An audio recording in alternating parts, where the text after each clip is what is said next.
ગણિત ધોરણ 7 પ્રકરણ 14 સમમિતિ.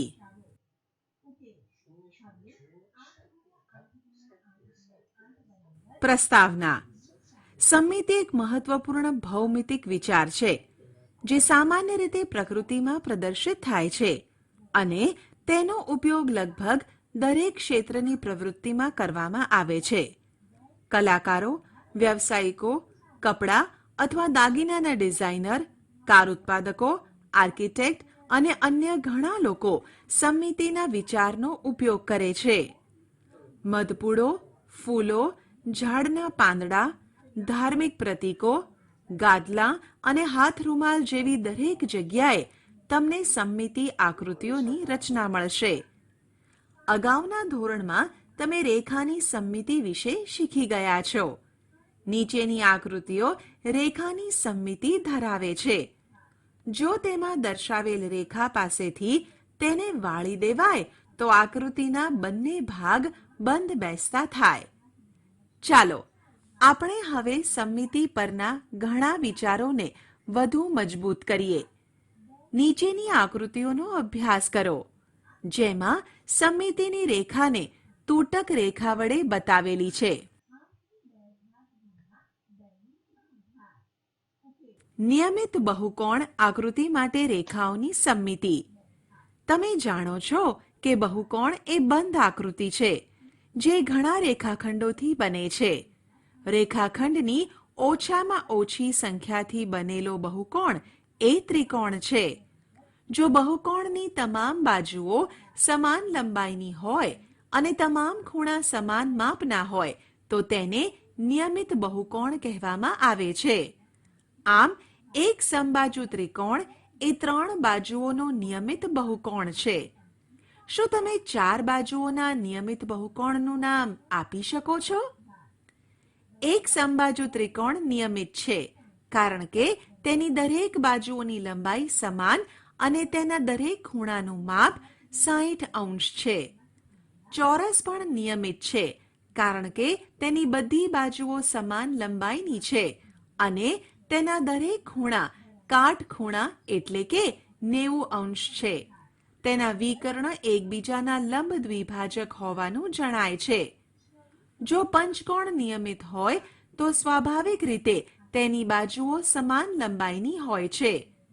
તમને પાછળથી જાણવા મળશે કે તે દરેકના ખૂણાનું માપ 108 અંશ હોય છે. નિયમિત ષટકોણમાં તેની બાજુઓના માપ સમાન હોય છે અને તેના દરેક ખૂણાનું માપ 120 અંશ હોય છે. તમે આ આકૃતિઓ વિશે આગળ વધુ અભ્યાસ કરશો. નિયમિત બહુકોણની આકૃતિઓ સપ્રમાણ હોય છે અને તેથી તેમની સમમિતિની રેખાઓ થોડી રસપ્રદ હોય છે. દરેક નિયમિત બહુકોણ જેટલી બાજુઓ ધરાવે છે તેટલી જ સમમિતિ રેખાઓ ધરાવે છે. આપણે કહી શકીએ છીએ તેઓ બહુવિધ સમમિતિ રેખા ધરાવે છે. કદાચ તમને આ વિશે કાગળને વાળીને જાણવાનું ગમશે. કરી જુઓ. રૈખિક સમમિતિનો ખ્યાલ અરીસાના પ્રતિબિંબ સાથે ગાઢ સંબંધ ધરાવે છે.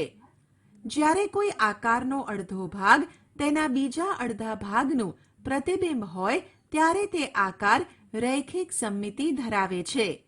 આમ અરીસાની રેખા રૈખિક સમમિતિને જોવા માટે મદદરૂપ થાય છે. જ્યારે આપણે અરીસાના પ્રતિબિંબની વાત કરીએ ત્યારે ડાબી અને જમણી બાજુના ફેરફારોને ધ્યાનમાં રાખવાની જરૂર છે કે જે અહીં આકૃતિમાં દર્શાવ્યું છે. આકાર સરખા છે પણ દિશા વિરુદ્ધ છે.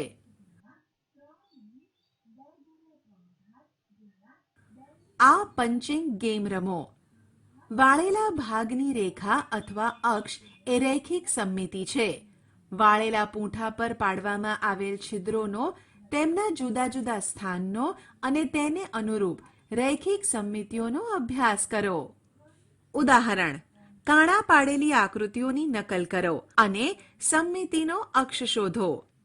ઉકેલ: નીચે દરેક આકૃતિમાં કાણાનું ધ્યાન રાખતા ડોટેડ રેખા વડે સમમિતિની અક્ષ દર્શાવવામાં આવી છે. નીચે આપેલી આકૃતિઓ એક કરતા વધારે સમમિતિની રેખા ધરાવે છે. આવી આકૃતિઓ ઘણી રેખિક સમમિતિ ધરાવે છે એવું કહેવાય. પરિભ્રમણીય સમમિતિ. જ્યારે ઘડિયાળના કાંટા એક વર્તુળ ફરે ત્યારે તમે શું કહી શકો? તમે કહી શકો કે તે પરિભ્રમણ કરે છે. ઘડિયાળના ચંદાના કેન્દ્રને નિશ્ચિત બિંદુ લઈ ઘડિયાળના કાંટા ફક્ત એક જ દિશામાં પરિભ્રમણ કરે છે. ઘડિયાળના કાંટાનું પરિભ્રમણ એ કાંટાની દિશાનું પરિભ્રમણ કહેવાય છે, જ્યારે તેની વિરુદ્ધ દિશાનું પરિભ્રમણ ઘડિયાળના કાંટાની વિરુદ્ધ દિશાનું પરિભ્રમણ છે. પંખાના પાંખિયાના પરિભ્રમણ વિશે તમે શું કહી શકો છો? શું તે ઘડિયાળના કાંટાની દિશામાં અથવા ઘડિયાળના કાંટાની વિરુદ્ધ દિશામાં પરિભ્રમણ કરે છે? અથવા તેઓ બંને દિશામાં પરિભ્રમણ કરે છે?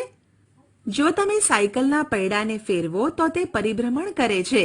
તે બંને દિશામાં, ઘડિયાળના કાંટાની દિશામાં અને ઘડિયાળના કાંટાની વિરુદ્ધ દિશામાં ફરી શકે છે. જ્યારે કોઈ વસ્તુ પરિભ્રમણ કરે છે ત્યારે તેનો આકાર અને કદ બદલાતા નથી. પરિભ્રમણમાં નિશ્ચિત બિંદુની આસપાસ વસ્તુ ફરે છે. આ નિશ્ચિત બિંદુ એ પરિભ્રમણ કેન્દ્ર છે. ઘડિયાળના કાંટાનું પરિભ્રમણ કેન્દ્ર કયું છે તેના વિશે વિચાર કરો. પરિભ્રમણ દરમિયાન બનતા ખૂણાને પરિભ્રમણ કોણ કહેવાય છે? એક સંપૂર્ણ પરિભ્રમણ 360 અંશનું હોય છે એ તમે જાણો છો. 1. અડધું પરિભ્રમણ. 2. ચોથા ભાગનું પરિભ્રમણ માટે પરિભ્રમણ કોણનું અંશ માપ કેટલું? અડધા પરિભ્રમણનો અર્થ છે કે 180 અંશ દ્વારા પરિભ્રમણ. ચોથા ભાગનું પરિભ્રમણ 90 અંશ દ્વારા થાય છે. જ્યારે 12 વાગે ત્યારે ઘડિયાળના કાંટા એકસાથે હોય છે. 3 વાગ્યા સુધીમાં મિનિટનો કાંટો 3 પૂર્ણ કાંટા ફરે, પરંતુ કલાકનો કાંટો માત્ર ચોથા ભાગનું પરિભ્રમણ જ કરે છે. તમે 6 વાગ્યાની તેમની સ્થિતિ વિશે શું કહી શકો છો? શું તમે ક્યારેય કાગળની ફરકડી બનાવી છે? આકૃતિમાં કાગળની ફરકડી સમમિતિ દેખાય છે, પરંતુ તમને સમમિતિની કોઈ પણ રેખા મળતી નથી. કોઈ પણ રીતે વાળવાથી તમને 2 સમાન અડધિયા મળતા નથી. તેમ છતાં જો તેને 90 અંશનું પરિભ્રમણ આપો તો ફરકડી સમાન જ દેખાશે. આપણે કહી શકીએ કે ફરકડીમાં પરિભ્રમણીય સમમિતિ છે. સંપૂર્ણ પરિભ્રમણમાં 4 સ્થાન ચોક્કસ હોય છે. પરિભ્રમણ કોણ 90 અંશ, 180 અંશ, 270 અંશ અને 360 અંશ. ત્યારે ફરકડી બરાબર એ જ દેખાય છે. આ કારણે આપણે કહી શકીએ કે ચોથી કક્ષાની પરિભ્રમણીય સમમિતિ છે.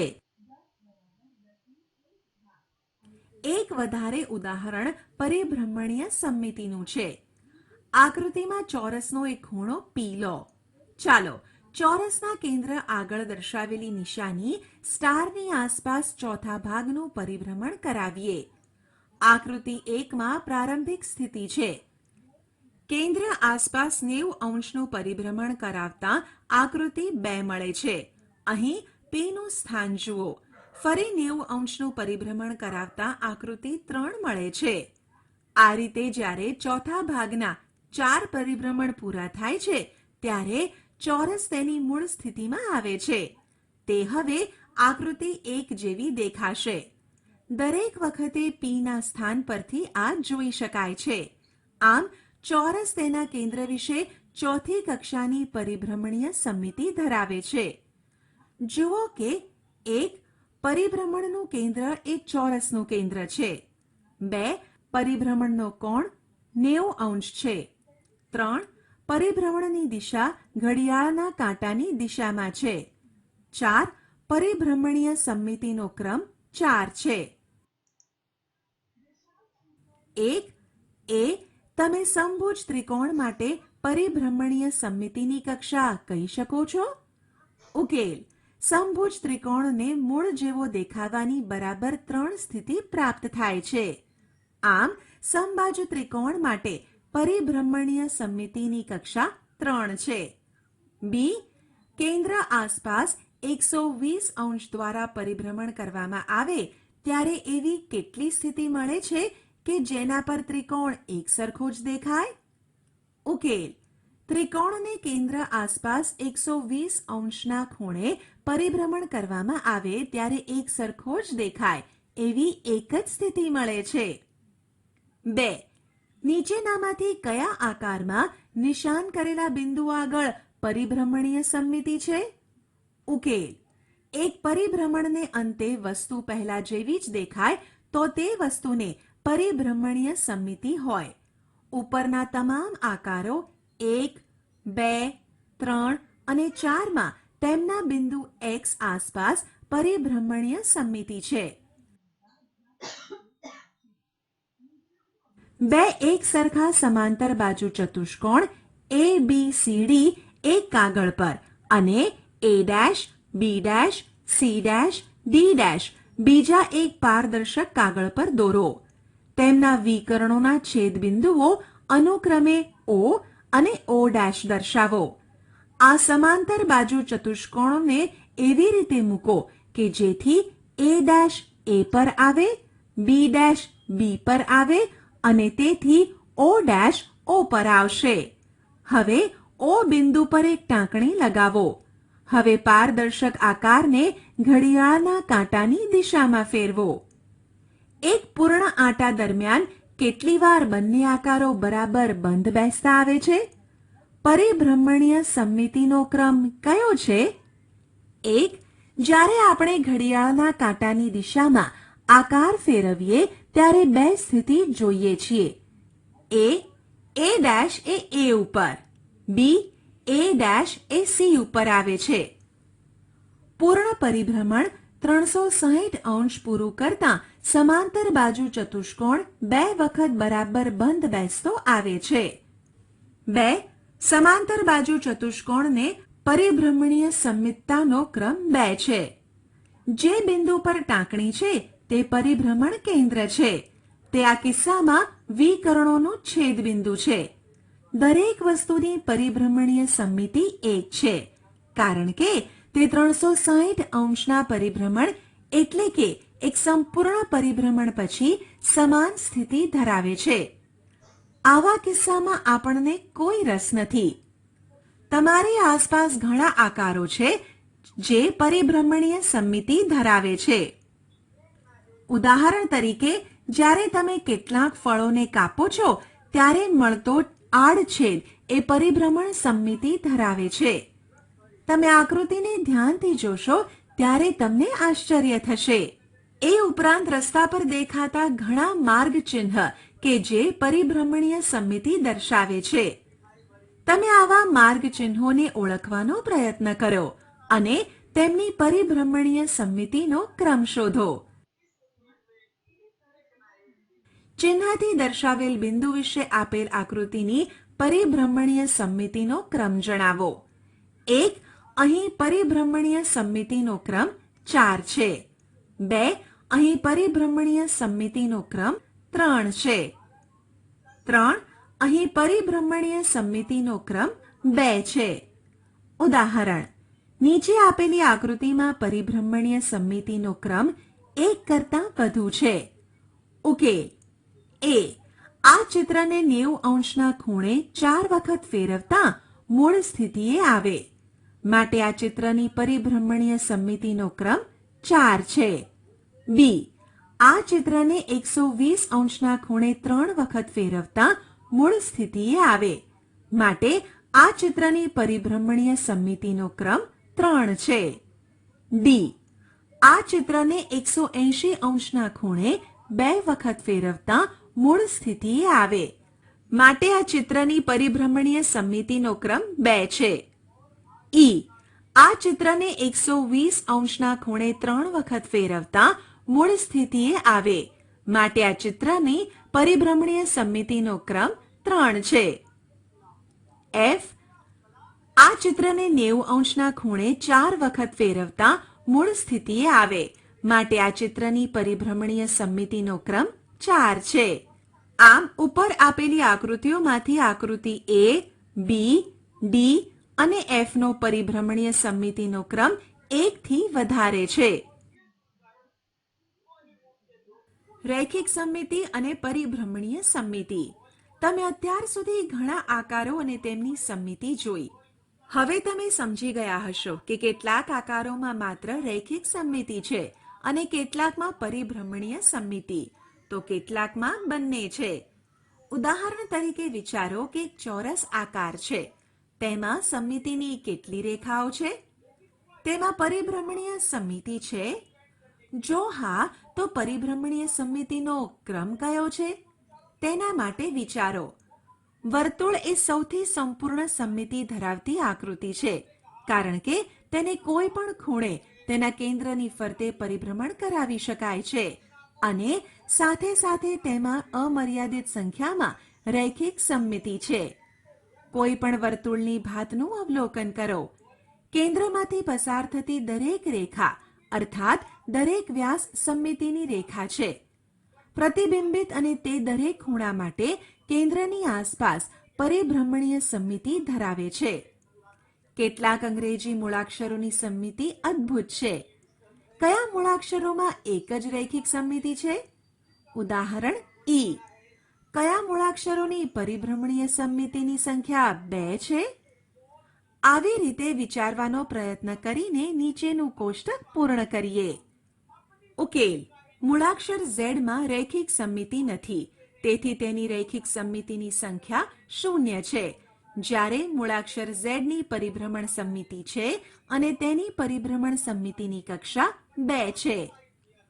મૂળાક્ષર S માં રૈખિક સમમિતિ નથી, તેથી તેની રૈખિક સમમિતિની સંખ્યા 0 છે. જ્યારે મૂળાક્ષર S ની પરિભ્રમણ સમમિતિ છે અને તેની પરિભ્રમણ સમમિતિની કક્ષા 2 છે.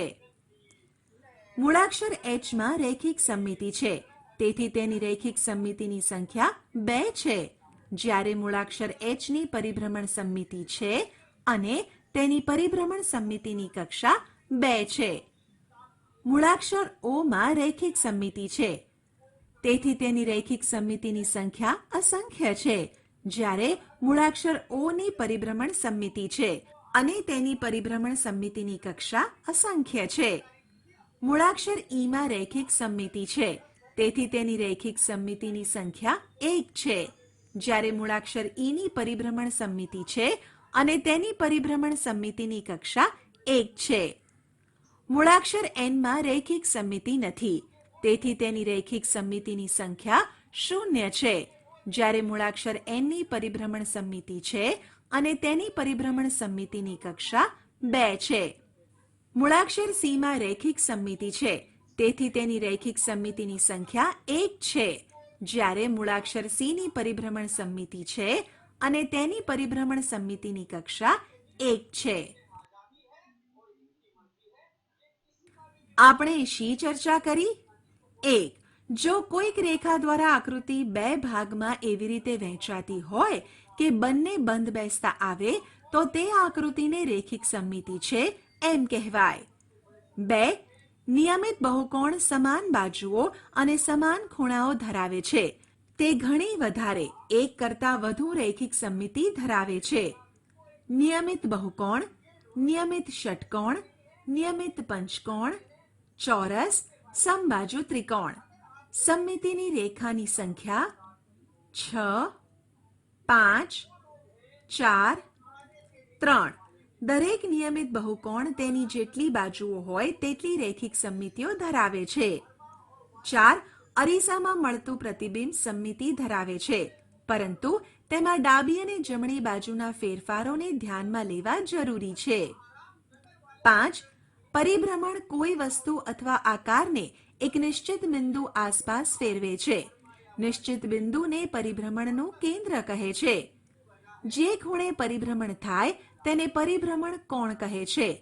180 અંશનું પરિભ્રમણ એ અર્ધ પરિભ્રમણ છે અને 90 અંશનું પરિભ્રમણ એ ચોથા ભાગનું પરિભ્રમણ છે. પરિભ્રમણ ઘડિયાળના કાંટાની દિશામાં અથવા તેની વિરુદ્ધ દિશામાં હોઈ શકે. 6. જો પરિભ્રમણ પછી પણ વસ્તુ બરાબર તેવી જ દેખાય તો આપણે કહી શકીએ છીએ કે તેની પરિભ્રમણીય સમિતિ છે. 7. કોઈ પણ આકૃતિને 360 અંશ પરિભ્રમણ કરતા પરિભ્રમણ દરમિયાન જેટલી વખત આકૃતિ મૂળ આકૃતિ જેવી દેખાય તેને પરિભ્રમણીય સમિતિનો ક્રમ કહેવાય છે. ચોરસની પરિભ્રમણીય સમિતિની કક્ષા 4 છે. સમબાજુ ત્રિકોણની સમિતિની કક્ષા 3 છે. 8. અમુક આકારોની ફક્ત એક જ રેખિક સમિતિ હોય છે. ઉદાહરણ તરીકે ઈ. અમુક આકારોની ફક્ત પરિભ્રમણીય સમિતિ હોય છે. ઉદાહરણ તરીકે એસ. અમુકની બંને સમિતિ હોય છે. ઉદાહરણ એચ. સમિતિનો અભ્યાસ જરૂરી છે કારણ કે તે રોજિંદા જીવનમાં વારંવાર ઉપયોગમાં આવે છે અને વધુ મહત્વની છે કારણ કે તે આપણને સુંદર ભાત પૂરી પાડે છે. આશા છે કે તમને આ ઈ લર્નિંગ મોડ્યુલમાં મજા આવી હશે. આભાર.